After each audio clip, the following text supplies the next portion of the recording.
Yo, selamat datang kembali di channel ini. Gue Tiranda. Hari ini kita bahas pertanyaan klasik. Bela diri mana yang paling kuat di dunia? Banyak yang punya jagoan sendiri, tapi seringkali cuma berdasarkan film atau omongan.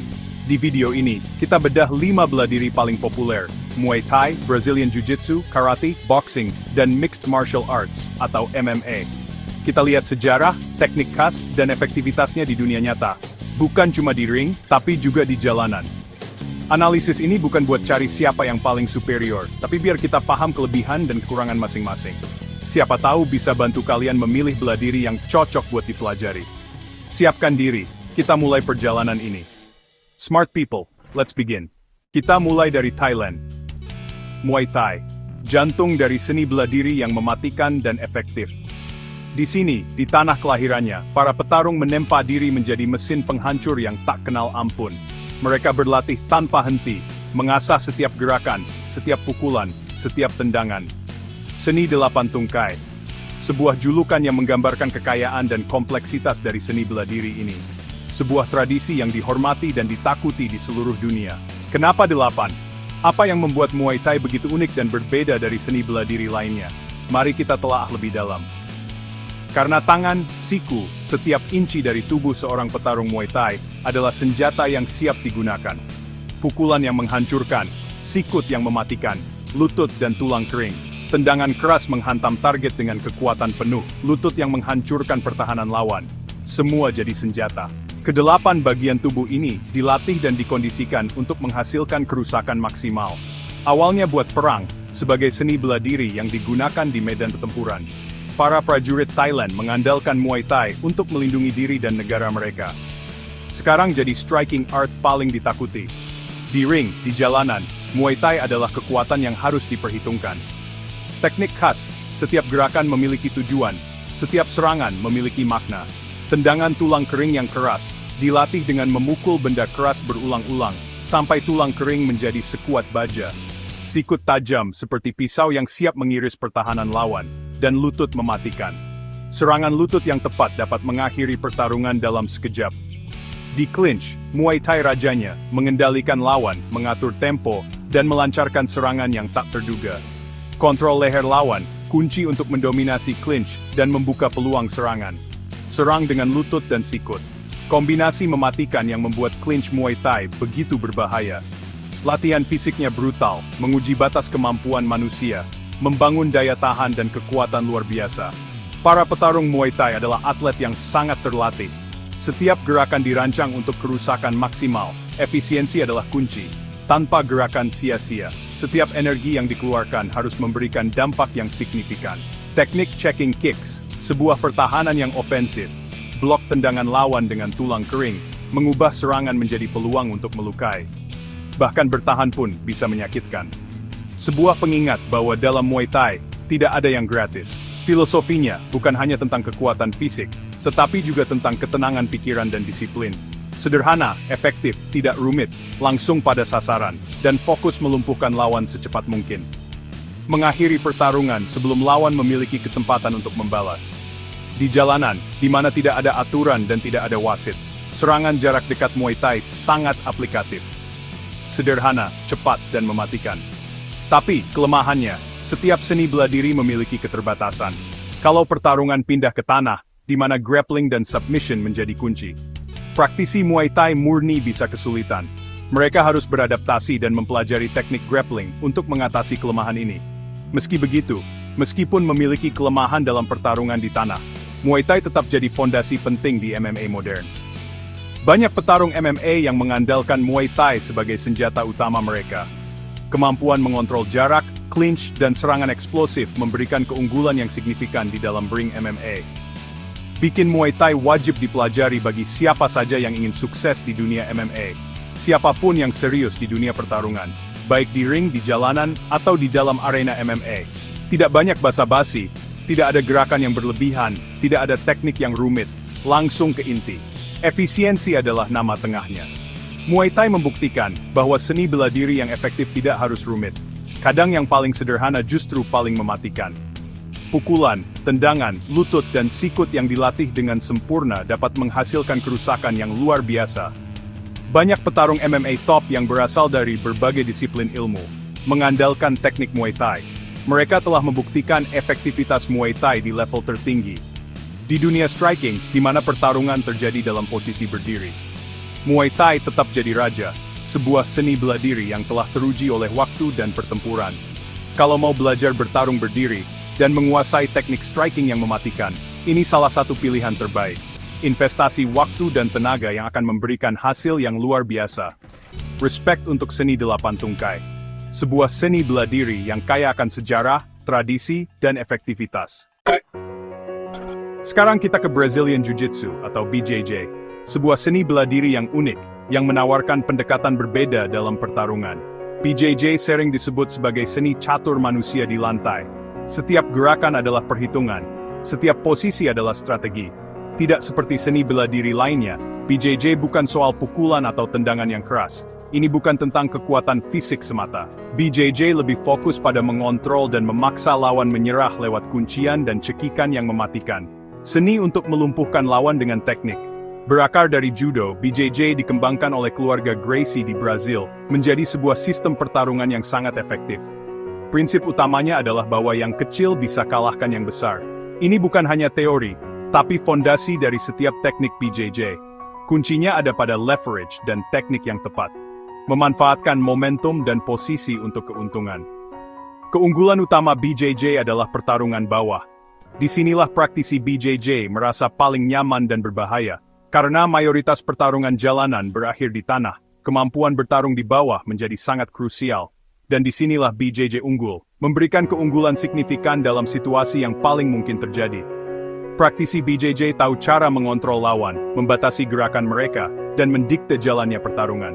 Mereka terus mencari posisi dominan, untuk kemudian mengunci lawan dalam submission yang tak terhindarkan. Teknik kuncian sendi dan cekikan dalam BJJ sangat beragam, dari yang sederhana hingga yang sangat kompleks.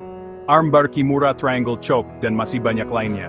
Setiap kuncian memiliki mekanismenya sendiri, dan cara untuk mengaplikasikannya dengan efektif. Kuncian yang benar nggak bisa dilawan dengan kekuatan saja. Dibutuhkan pemahaman teknik dan posisi yang mendalam.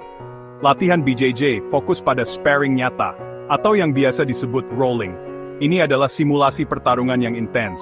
Rolling membantu membangun strategi dan kesabaran, mengembangkan kemampuan untuk berpikir jernih di bawah tekanan. Kelemahan BJJ adalah kalau nggak bisa bawa lawan ke bawah, atau jika lawan berhasil menjaga jarak.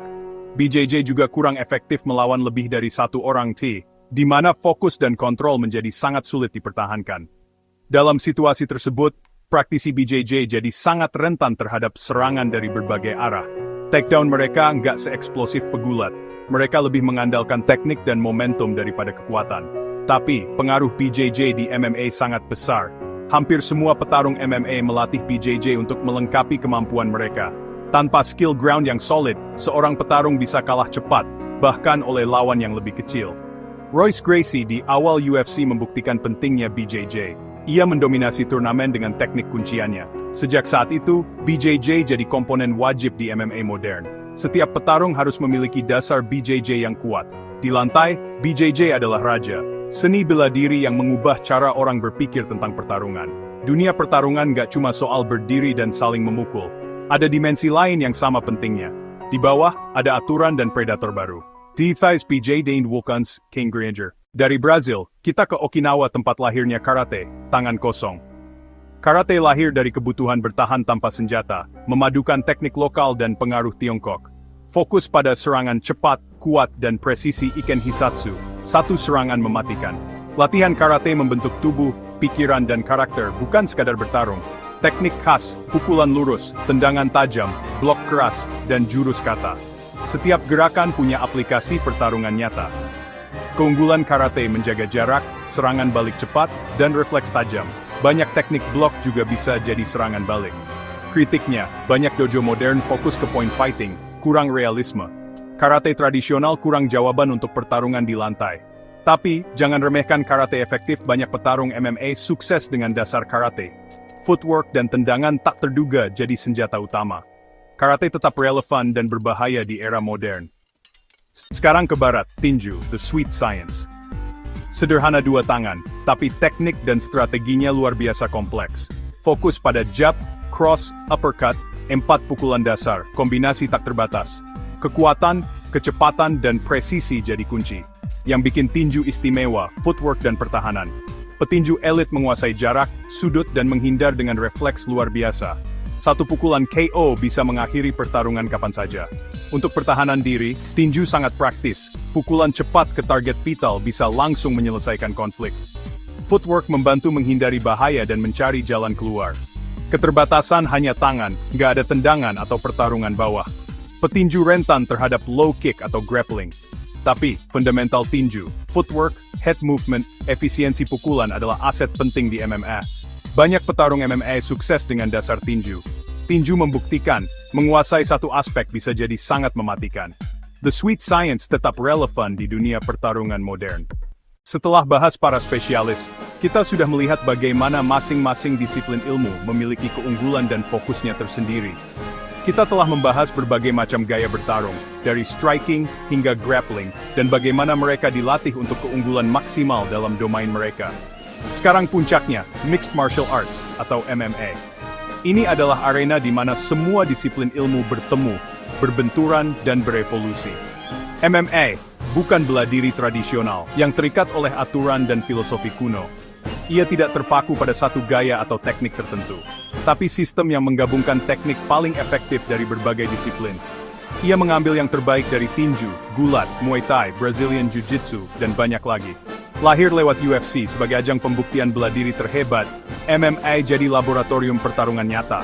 Disinilah teori diuji, teknik disempurnakan, dan strategi dilahirkan. Di sini, spesialis murni nggak cukup, seorang petinju yang hanya bisa memukul, atau seorang pegulat yang hanya bisa membanting, akan kesulitan. Petarung harus bisa striking, untuk menjaga jarak dan melancarkan serangan. Grappling, untuk mengontrol lawan dan mencari submission. Clinch, untuk bertarung dalam jarak dekat dan mengamankan takedown. Dan ground fighting, untuk mendominasi pertarungan di bawah, dan mengakhiri laga. MMA menuntut generalis yang kompeten di semua area. Ia harus menjadi seorang ahli dalam banyak hal, bukan hanya satu.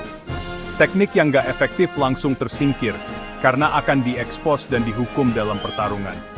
Yang berhasil diadopsi dan disempurnakan, menjadi bagian dari persenjataan seorang petarung MMA.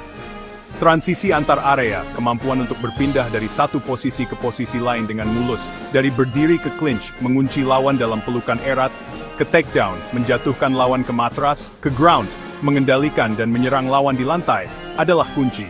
Kemampuan untuk menggabungkan semua elemen ini menjadi satu kesatuan yang utuh, adalah yang membedakan seorang petarung MMA sejati. MMA dianggap bentuk pertarungan tangan kosong paling lengkap saat ini. Ia terus berkembang dan beradaptasi, didorong oleh inovasi dan persaingan. Apakah MMA paling efektif? Ini adalah pertanyaan yang sering diajukan, dan jawabannya tidak selalu sederhana. Untuk kompetisi 1 lawan 1, dengan aturan yang jelas, dan wasit yang adil, jawabannya, iya. Tapi, MMA juga berat secara fisik. Latihan yang intens dan keras menuntut pengorbanan besar, dan risiko cedera tinggi.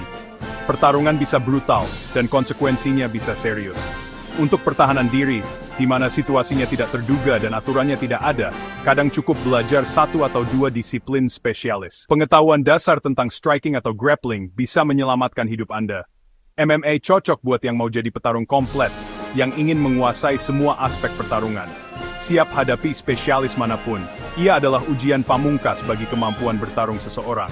Pada akhirnya, MMA adalah sintesis, sebuah proses penggabungan dan penyatuan. Mengambil yang terbaik dari semua bela diri, dan menciptakan sesuatu yang baru dan lebih kuat.